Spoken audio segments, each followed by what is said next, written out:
Sometimes when we read the Bible, I think we take it for granted. And what I mean by that is that we read the sentences that we've probably read dozens of times, if not hundreds of times, and we see these statements and we don't really think much of them because they're just kind of a part of our culture. Things like God is love or turn the other cheek, those kind of things. Things that we hear, but we don't really think of them as being radical. And yet, when they first came to be, when they were first uttered or first written, they were massively controversial statements.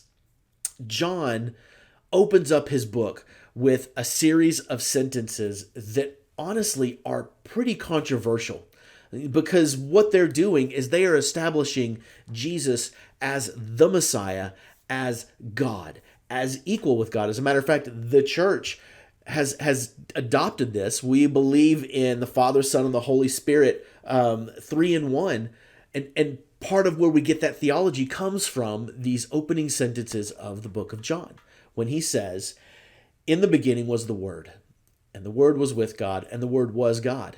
So what we have here is we have three sentences, three descriptions that give us a very quick picture of this Word person, whoever this may be. We're not that far yet, but in the beginning was the Word. So that means that from the beginning of time was this Word person, whoever this was, the Logos, whoever this was, the Word was there at the beginning. So whoever this was has got some major authority, okay? And the Word was with God. So when you say with God like this basically says that he was with God equal. He was the same level as God. He was standing right next to God when this thing happened at the beginning. So we have this established at the beginning. We have this established that this person was with God. And then John takes it to the next level because he says, and the Word was God. That's a huge statement. So suddenly he's now establishing the second person in the Trinity. So right now, John has made what many would consider a potentially blasphemous statement unless they knew Jewish history and they understood that there was supposed to be a Messiah coming. And the Son of Man, who was this Messiah who's supposed to be God. Okay, Elohim is a word that we see in the Old Testament a lot for God, and Elohim is the plural version of God, okay? So then John continues and he doubles down in verse 2 when he says he was with God in the beginning. So now he is saying here, this has been someone who is God, who has been there and who has always been there. And then to establish the authority of this word, whomever this is, verse 3, through him all things were made, and without him nothing was made that has been made. In other words, this word person has had every bit of authority that God has. When God spoke and said, "Let there be light," this was him. When God created man, "Let us build man in our own image," this is part of the us. And in him was life, and that life was the light of all mankind.